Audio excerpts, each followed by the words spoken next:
হলে তোমাকে আমি জন্ম দিলাম দুনিয়াতে। আল্লাহু আকবার। আল্লাহ বলছেন মায়ের পেটের ভিতরে জন্মের সময় তোর টুটিটাকে চিপে মেরে দিতে পারতাম, তোর টুটিটাকে চিপে দুনিয়া থেকে তোকে বিদায় করে দিতে পারতাম। আমি আল্লাহ তোকে বিদায় করিনি, আমি তোর টুটিটাকে চিপে দিইনি। আমি তোকে ল্যাংড়া করতে পারতাম, আমি তোকে লুলা বানাতে পারতাম, আমি তোমাকে বহিরা বানাতে পারতাম, আমি তোমাকে গঙ্গা করতে পারতাম, আমি তোমাকে কানা করতে পারতাম। কিন্তু আমি আল্লাহ তোমাকে কানাও করিনি, তোমাকে লুলাও করিনি, সুন্দর করে লাকাদ খালাকনাল ইনসানা ফি আহসানি তাকবীর। পৃথিবীতে যত জীব জন্তু পশু পাখি আছে সবারই চাইতে তোমাকে সুন্দর চেহারা দিয়ে, সুন্দর আকার দিয়ে, সুন্দর বডি দিয়ে, সুন্দর তোমার শরীর দিয়ে আমি আল্লাহ তোমাকে দুনিয়াতে আনলাম। কত ব্যথা, কত যন্ত্রণা, কত জ্বালা, অথচ তোমাকে আমাকে উঠিয়ে নিয়ে গিয়ে যখন দাইমার কোলে তুলে দিয়েছে, দাইমা নিয়ে গিয়ে মায়ের কোলে তুলে দিয়েছে, ব্যথা যন্ত্রণা সব ভুলে গেল, একটুকু যন্ত্রণা মনে থাকলো না। যুবক রে, তিনখানা জিনিস মা ভুলে যায়, মনে রাখতে পারে না। তার ভিতরে একটা রে যুবক, যেদিন মা যেদিন ছেলেকে প্রসব করে, মা যেদিন জন্ম দেয়, সেদিন এত জ্বালা যন্ত্রণা, এত বেদনা হয়। অথচ ওই ছেলেটাকে প্রসব করার পর, তাকে জন্ম দেওয়ার পর, ওই সময় কিন্তু বলে আমি আর স্বামীর কাছে যাব না, আর সন্তান নেব না, এরকম মনে মনে বলে। সন্তানটাকে দেখার পরে বেদনা ভুলে যায়, আবার স্বামীর কাছে যায়, আবার তার সন্তান হয়। স্ত্রীরা এই জিনিসটা মনে রাখতে পারে না। আর একটা জিনিস মনে রাখতে পারে না, স্বামীরা তাদের উপরে টর্চ করে, স্বামীরা মেয়েটাকে মারে, স্ত্রীটাকে জ্বালা যন্ত্রণা করে পিটে। কিন্তু যেদিন মারে, যেদিন মার খায়, ওদিনই শুধু মনে রাখে, তারপর দিন ভুলে যায় স্বামীর কথা, ওই মার কথা আর মনে রাখতে পারে না, সেটা ভুলে যায়। স্বামী যদি মেয়েরাকে কোনো ভালো পরামর্শ দেয়, তাকে যদি ওসিয়ত করে, নসিহত করে, ওই মেয়েরা ভুলে যায়, সেটাকে মনে রাখতে পারে না। না পারার কারণে ভুল করে, না পারার কারণে তারা কোনো ভুল করে দেয়। এই যুবকের দল এই তিনটা জিনিস তারা মনে রাখতে পারে না। আল্লাহু আকবার। যেদিন তোমার আমার জন্ম হলো, মা আপনাকে জন্ম দিলেন, এতদিন পর্যন্ত আল্লাহর দায়িত্বে ছিল, আল্লাহ আপনাকে খাইয়েছে, আল্লাহ আপনাকে সব কিছু করেছে। তারপরে দুনিয়াতে চলে আসলেন, আল্লাহ তখন বলছে, হে আমার বান্দা বান্দি, এতদিন পর্যন্ত তোর ছেলেকে দেখাশোনা করলাম, এতদিন পর্যন্ত তোর ছেলেকে আমি লালন পালন করলাম, এ ধর তোর আমিনাকে লে, এ ধর তোর বেটা আব্দুর রহমানকে ধর, এ মুসলিমকে লে, এই ছেলেকে তুই এখন লালন পালন কেমন করে করবি, কি খাওয়াবি, কি পড়াবি, কি কেমন করে রাখবি, এটা তোর ব্যাপার। আমার দায়িত্ব শেষ হয়ে গেল, আমি তোমাকে দায়িত্ব দিয়ে দিলাম। এই জন্য ভাই, এই জন্য যখন ছেলেটা দুনিয়াতে আসে, দুনিয়াতে আসার সময় যত ছেলে এসেছি, আমিও ছেলে ছিলাম একদিন, মার পেট থেকে আমিও এসেছি, যত ছেলে মেয়ে দুনিয়াতে এসেছি ভাই, সমস্ত ছেলে মেয়ে সবাই অলঙ্গ হয়ে এসেছি, ন্যাংটা হয়ে এসেছি। জি ভাই, কেউ কাপড় পরে এসেছিলেন? একটা কেউ কাপড় পরে এসেছিলেন, কেউ কাপড় পরে আসেনি। কি করে এসেছি? সবাই ন্যাংটা হয়ে মায়ের পেট থেকে বের হয়ে এসেছি। আল্লাহ বলছে লাকাদ খালাকনাল ইনসানা ফি আহসানি তাকবীম, তোমাকে সুন্দর চেহারা গঠন দিয়ে তোমাকে দুনিয়াতে এনেছি, কিন্তু এমন করে এনেছি তোমাকে। আবার আল্লাহ বলছে যে খলাকাল ইনসানা যায়ফা, বান্দা তোমাকে যদিও ন্যাংটা করে সুন্দর করে কায়দা করেছি, তুমি আবার ওখান থেকে উঠে হাঁটতে পারোনি, ওখান থেকে যেতে পারোনি। জি, তোমাকে উঠাতে হয়েছে, তোমার মায়ের কোলে দিতে হয়েছে, তার কারণ তারপরে তুমি তোমার মার কাছে পৌঁছতে পেরেছো। কিন্তু আল্লাহ আমি যে তোমাদের এত বাহাদুর করি, এত শক্তিশালী করি, সমস্ত ক্ষমতা তোমাদেরকে দিয়ে দিই। পৃথিবীতে যত জীব জন্তু আছে সবাই তোমাদের তাবে।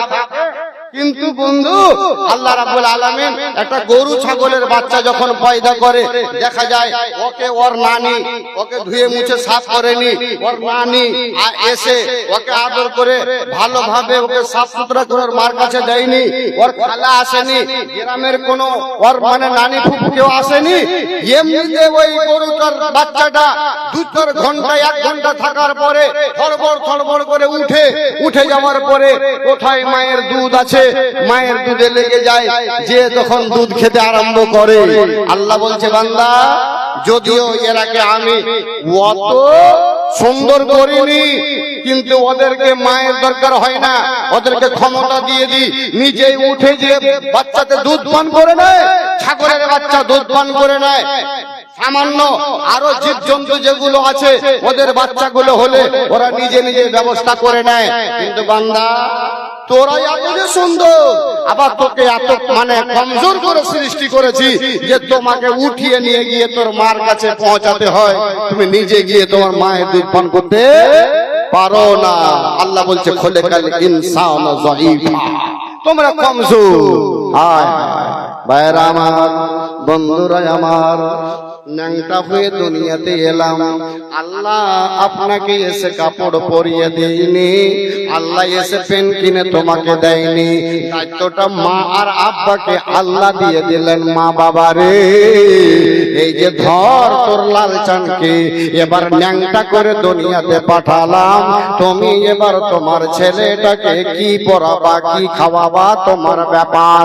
তার কারণে ছেলের মা বাবা তখন বলে, দুঃখ দরদ ভুলে গেল।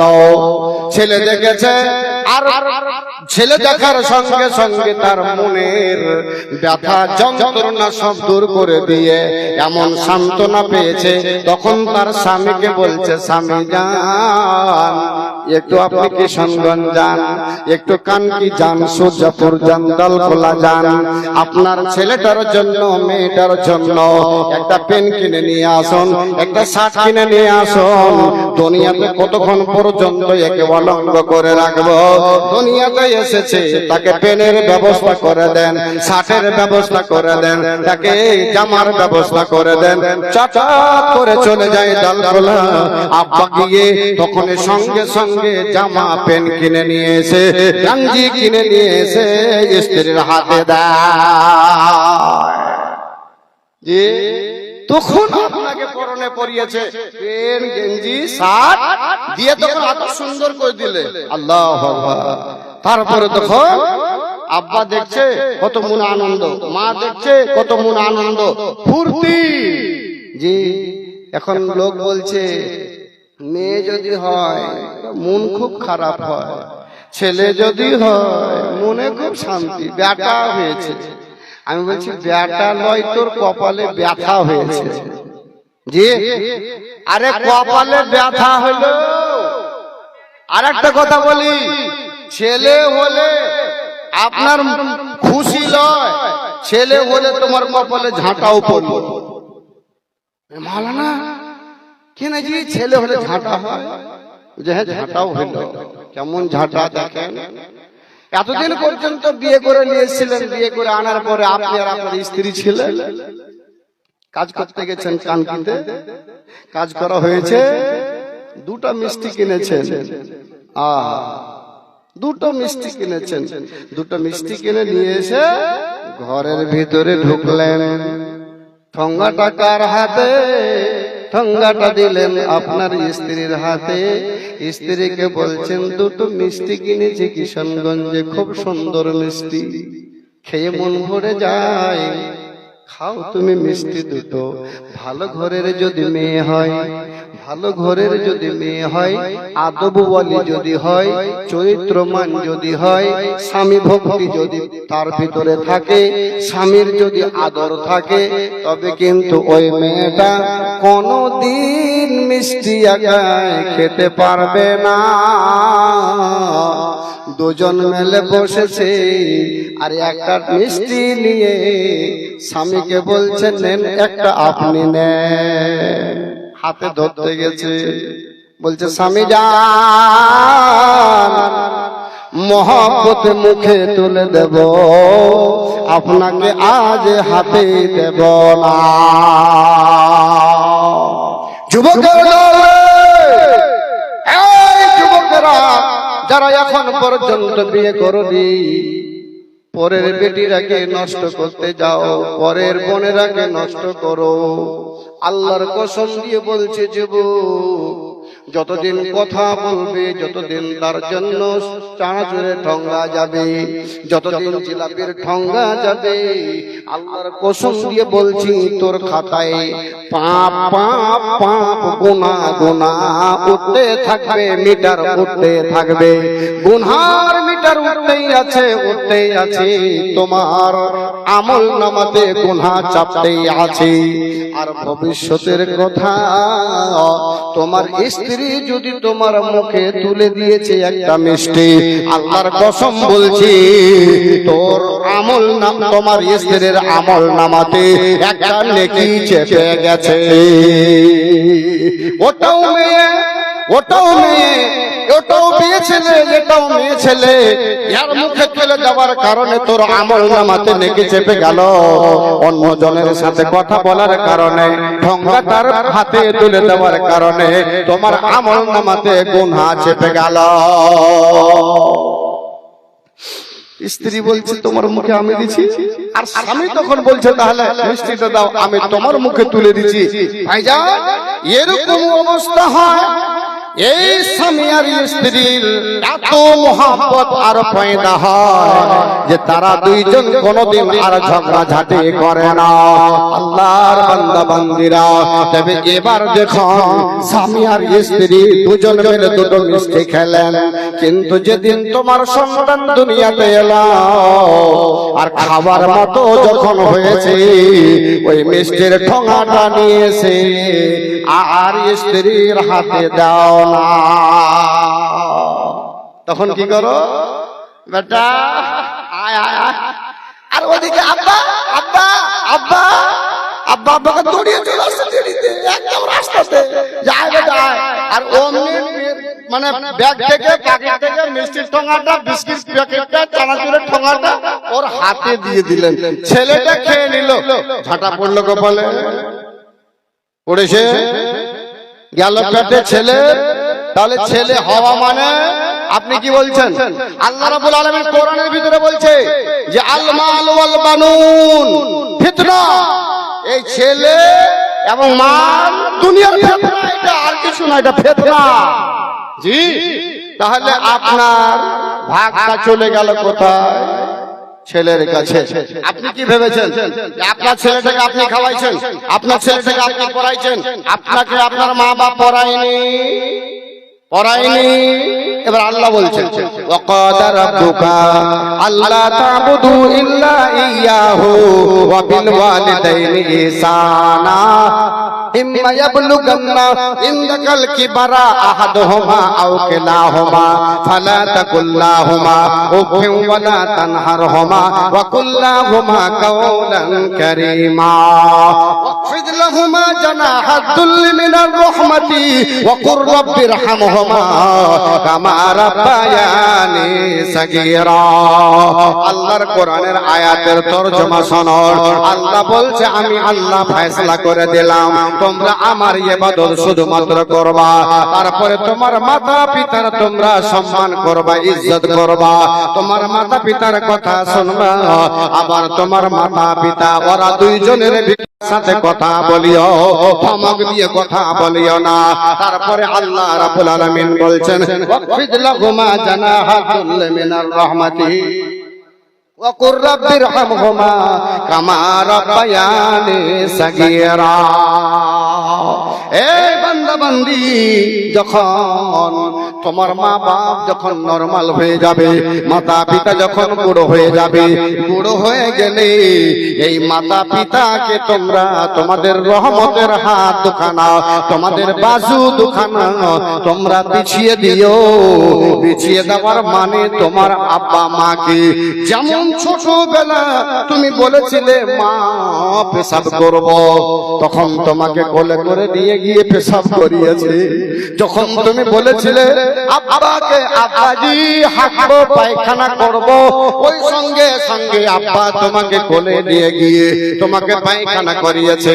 মাও তোমাকে একটা থাপড় মারেনি, আব্বা তোমাকে কোনোদিন একটা থাপড় মারেনি। তাহলে ছোটবেলা যেমন ভাবে তোমার জন্য হাত বিছিয়েছিল, তোমার জন্য হাত বাড়িয়েছিল, আল্লাহ বলছেন তুমিও তোমার মা বাবার জন্য হাত বাড়িয়ে দিও, তোমার রহমতের হাত। ওয়াকুর রাব্বিরহামহুমা কামা রাব্বায়ানি সাগীরা। এই আমার বান্দা বান্দি, তোমরা তোমাদের মাতা পিতার জন্য একটু দোয়া করিও। কোন দোয়াটা? আল্লাহুম্মা রাব্বিরহামহুমা কামা রাব্বায়ানি সাগীরা।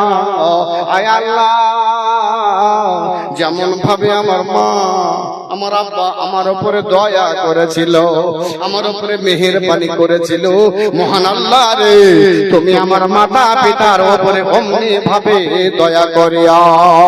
ওয়াকুর রাব্বিরহামহুমা কামা রাব্বায়ানি সাগীরা। আয় আল্লাহ, ছোটবেলায় যেমন লালন পালন করেছে আল্লাহ রে, তেমনি ভাবে তুমি আমার মা বাবার লালন পালন করিয়া। এ যুবক, আজ মা বাপ যদিও কবরে চলে গেছে, মাটির ভিতরে মিশে গেছে, দেখা যায় না, ওই মাটার জন্য দোয়া করতে হবে, ওই মাটাকে স্মরণ করতে হবে, ওই আব্বাকে স্মরণ করতে হবে যুবক। আর যুবককে ওই মাতা পিতাকে স্মরণ করে আজকের এই মাদ্রাসার জালসা, এই যে চাদরটা দড়িয়ে বেড়াইছে, আপনি এখান করে আছেন, সময়তে সময়তে আপনার যতটা ক্ষমতা হবে আপনি ওই চাদরে টাকা দিবেন। এখানে যখন কালেকশন হবে মাতা পিতার জন্য দিবেন, এটা হবে মাতা। আর মা বাপ যদি অসন্তুষ্ট হয়ে যায়, আল্লাহ রাসূল বলছেন আল্লাহ তোমার উপরে অসন্তুষ্ট হয়ে যায়। এ বন্ধু, বুখারী এবং মুসলিমের একটা হাদিস শুধুমাত্র রাখি। আলকামা বলি একজন সাহাবা, খুব বিখ্যাত সাহাবা। এই সাহাবাটারে যুবক মায়ের একজন সন্তান। এই যুবক তোমাদের জন্য শুধু এটা বলছি, মায়ের একজন সন্তান লালন পালন করতে কত আদর করে লালন পালন করেছে, লেখাপড়া করিয়েছে। বলছে বেটা, মনে হয়েছে আমি দুটো মিষ্টি খাবো। বেটা আলকামা, আমার জন্য দুটো মিষ্টি আনিও রে বেটা। বেটা বলছে মা, বুড়া কালে তোর মিঠা খাওয়ার আরমান। এ মা, আর কিসের তোর আরমান? ওইসব মিঠা খাওয়ার আর জিলাপি খাওয়ার আর তোর পকোড়া খাওয়ার, ওগুলা বাদ দে, আমি আনতে পারবো না। এখনকার যুবকেরা ওগুলাই করছে রে বন্ধু। স্ত্রী আসলে মাকে লাঠি দিয়ে বেরিয়ে হাঁকিয়ে দেয়, স্ত্রী আসলে মায়ের কথা কেয়ার করে না, মার কথা মানতেও চায় না, বাপের কথা মানে না। এ বন্ধু, জোড়হাত করে বলবো রে যুবকের দল, মা বাপকে যদি কেউ পেয়ে যান, ওই মা বাপের কদমের নিচে তোমার জান্নাত। ছেলেদের পায়ের নিচে নেছে পিতা মাতার পায়ের নিচে ছেলে মেয়েদের জান্নাত। তার কারণে যদি পেয়ে যাও, আদর করিও, সম্মান করিও, লাথি মেরে হাঁকিয়ে দিও না, জোরের সাথে ধমক দিয়ে কথা বলবা না। মা বলছে বেটা দুটো মিষ্টি নিয়ে আসি আমার জন্য। আলকামা বলছে মিষ্টি আনবেন, মিষ্টি কোথা বউ মিষ্টি আনতে তোর লেগা রাগ করে বলছে আনবো না। আর মা তখন বলছে বেটা এতদিন পর্যন্ত তোকে লালন পালন করলো, নিজে না খেয়ে তোমাকে খাইয়েছি, কোনদিন তোমাকে এত বড় কথা বলেনি, আর আজ তুমি আমাকে এরকম করছো। জি ভাই, তখন কিন্তু ওই মা রাগ করে বলে দিল, কি বললো, এই ভাই হাল্লা করবো না, চুপচাপ বসো, হ্যাঁ বস যাও। কি বললো, বললো এই কথা যে আমি তো তোর মিষ্টি আনতে পারবো না। মায়েরটা বদদুয়া করলো, বদদুয়াটা হলো আল্লাহ যেই বেমারটা দুনিয়াতে কাউকে দাওনি ওই বেমারটা তুমি দিয়ে দাও কাকে, আমার ছেলে আলকামাকে। আল্লাহর কসম বলছি, যখনই দোয়াটা করলো সঙ্গে সঙ্গে আল্লাহ কবুল করে নিলেন। যখনই কবুল হলো আলকামাকে অসুখ হয়ে গেল। যখন অসুখ হয়ে গেছে, আল্লাহ করবা তো তোমরা কি ওয়াজ করো, আমি কই দিচ্ছি, আমরা বসো ভাই, বেয়াদবি করিয়েন না, বেয়াদবি ঠিক নয়, বসে যান, ধৈর্য ধরেন, মানুষ সবাই মানুষ, বসুন। মাশাআল্লাহ, আলহামদুলিল্লাহ। তো ভাই আমি বলছিলাম আর স্ত্রী কত না ডাক্তার দেখিয়েছে। জি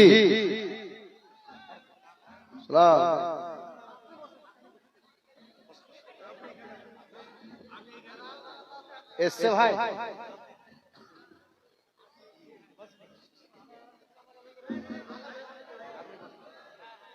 আচ্ছা তাহলে কি বন্ধ করে দেবো নাকি? জি বন্ধ, হাত উঠিয়ে বলেন বন্ধ। সবাই বলছেন না। তাহলে আলকামাকে যে বেমারটা হয়েছিল সে বেমারটা এমন হলো পৃথিবীর কোন ডাক্তার কবিরাজ ভালো করতে পারলো না। আলকামার স্ত্রী খবর দিল কাকে? আসসালামু আলাইকুম। দেখেন আপনারা হাল্লা করিয়েন না, মতিউর রহমান সাহেব আপনাদের সাথে কথা বলবেন। উনি খুব দুঃখ প্রকাশ করেছেন আসতে না পেরে, উনি ইনাকে পেটেছেন। ইনি হলেন ইস্তারে নাম পেয়েছেন আব্দুল এম কে মাজিদ। উনি ভিডিও কলে গল্প করে আপনাদের সাথে, দেখতে চাই যে আপনারা কত ভালোবাসেন। আর উনি কথা দিয়েছেন যে ইনশাআল্লাহ আমি 1 মাসের মধ্যে এই এলাকায় আসবো এবং সাক্ষাৎ করব, কথা দিয়েছেন। আপনারা সবাই বসেন, উনি ভিডিও কলে সবাইকে দেখবেন। উনি আমরা এখনই কথা বলে এলাম, আর উনি বলেছেন যে এলাকাবাসীকে আমি খুব ভালোবাসি, আমার সালাম দিবেন। আর আব্দুল মাজিদ ভাইকে পাঠিয়েছেন উনি। তো আপনারা একটু বসেন, একটু আলোচনা করেন, তারপরে ইনশাআল্লাহ উনি কি বলেছেন আব্দুল ভাই আমাকে শুনবো আমরা। আচ্ছা কথা হলো ভাই যে সময় আর বেশি নিচ্ছি না, আমি বলবো আপনাদের জন্য বিখ্যাত একজন আমার বন্ধু, আমার মাওলানা হেদায়াতুল্লাহ, যে কলকাতার মাটি থেকে এসেছে। গত মাসের এই সামনে এই মাসেরই 3 তারিখে আমি ছিলাম মালদায়, হেদায়াতুল্লাহর সাথে আমার আলোচনা হয়েছে। সেদিন তিনি বক্তব্য রেখেছেন, কলকাতা থেকে এসেছেন উনি, খুব সুন্দর ভাষণ রাখেন। এবং এই যে এখনকার বর্তমানের যুগে কি হচ্ছে সেই সব জিনিসকে নিয়ে তাল লাগিয়ে মিল লাগিয়ে বক্তব্য হয়, অবশ্যই শুনতে পাবেন আপনারা। জি ভাই, তাই আমি বলছিলাম যে ওই আলকামার স্ত্রী যখন ডাকলো আল্লাহ রসুলকে, যে আল্লাহ রসুল আপনি বাড়িতে আসুন, আমার স্বামী ভালো হয় না। তো আলকামার বেমারকে দেখার জন্য, বেমার পুরুষের জন্য যখন আসলেন, আসার পরে যখন দেখছেন যে একবারে মর অবস্থা, বলো তোমার কি শাশুড়ি মা বেঁচে আছে? বলে হ্যাঁ বেঁচে আছে। বেলে কোথায়? তখন বলল আল্লাহর রাসূল গো, আমার শাশুড়ি মা আমার স্বামীর জন্য একদিন বাদদুয়া করে বাড়ি থেকে বের হয়ে চলে গিয়েছে, বাড়িতে নাই। বলে যতক্ষণ পর্যন্ত তোর শাশুড়ি মা না আসবে আর অতক্ষণ পর্যন্ত আমি এর জন্য কিছু করতে পারবো না। দেখো তোমার শাশুড়ি মাকে। ওর শাশুড়ি মাকে ডেকে আনা হলো। শাশুড়ি মা আসলো। আসার পরে তখন আল্লাহ রাসূলের সাথে সাক্ষাৎ করলেন।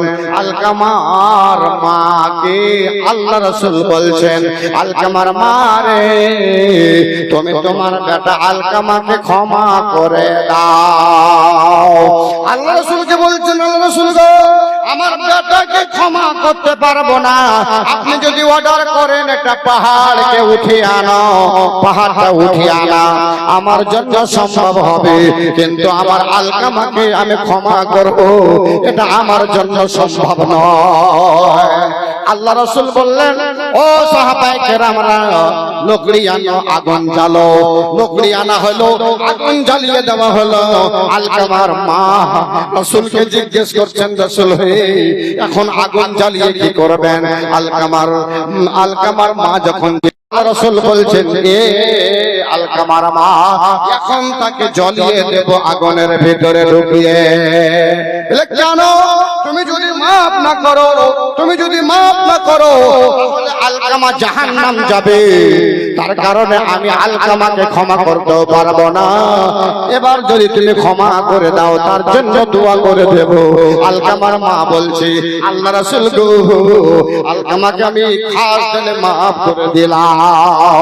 যখনই খাস দিলে মাফ হলো, আলকামার সঙ্গে সঙ্গে দুনিয়া থেকে বিদায় হয়ে গেল। আল্লাহ রাসূল সাল্লাল্লাহু আলাইহি ওয়াসাল্লাম বললেন, আলকামা রে, তোর জীবনটা যেন ধন্য হয়ে গেল। আজ যদি তোর মা মাফ না করতো আর তুমি যদি মরে যেতে, তাহলে তোমাকে জাহান্নাম যেতে হতো। আল্লাহু আকবার। ভাইরা আমার, তাই মাদ্রাসা এটা হলো আল্লাহর নবীর মাদ্রাসা। এই মাদ্রাসায় 500 করে টাকা, 1000 করে টাকা, 10 জন মানুষ রে আল্লাহর ওয়াস্তে একটু চাঁদেরও দেন আমার হাতে দেন। আল্লাহর বান্দা যারা এই মাদ্রাসার জন্য আমার হাতে দান করবেন, আজকের ইতিহাসটা আল্লাহ রাব্বুল আলামিনের ফেরেশতারা লিখে নিয়েছে, লিখে নেবেন। আর সেগুলো আল্লাহর কসম বলছি কিয়ামতের মাঠে দেখা হবে। একজন ভাই আছেন রে, একজন আমার 500 টাকা দান করেছেন। একজন ভাই কে আছেন এসে আমার হাতে মা বাবার জন্য, যেই মা কবরের ভিতরে চলে গিয়েছে তার জন্য 1000 টাকা দেবেন, 500 টাকা দেবেন, 2000 টাকা দেবেন, 5000 টাকা দেবেন। এর একজন লোক আছেন প্রথমে আমার হাতে দেবে। আসলে একজন 500 করে টাকা 10 জন, 1000 করে টাকা 10 জন মানুষ। আল্লাহর ওয়াস্তে আমার হাতে একটু দেন আর সব পাবেন। জি, যা দেখতে চাইছেন তা হবে, এবং যেটা ওয়াদা করেছেন সে জিনিসটাও হবে। আসুন, কে আমার হাতে 500 টাকা করে 10 জন, 1000 করে টাকা 10 জন দিবেন আল্লাহর ওয়াস্তে মাদ্রাসার জন্য। আর চাদরগুলো যাচ্ছে ভাইজান, কমসে কম খালি হাতটাও যদি পারেন তো ডুবিয়ে দিয়েন। আল্লাহ দেখছে আপনাদেরকে যে কিছু করছেন কি করেন না, দিচ্ছেন কি দেন না। আসুন এবার কোন ভাই 1000 টাকা আমার হাতে দিবেন? 1000। মাদ্রাসার কমিটি, মাদ্রাসার প্রেসিডেন্ট, মাদ্রাসার ক্যাশিয়ার, মাদ্রাসার হিতাকাঙ্ক্ষী, মাদ্রাসাকে ভালোবাসনেওয়ালা আল্লাহর বান্দা।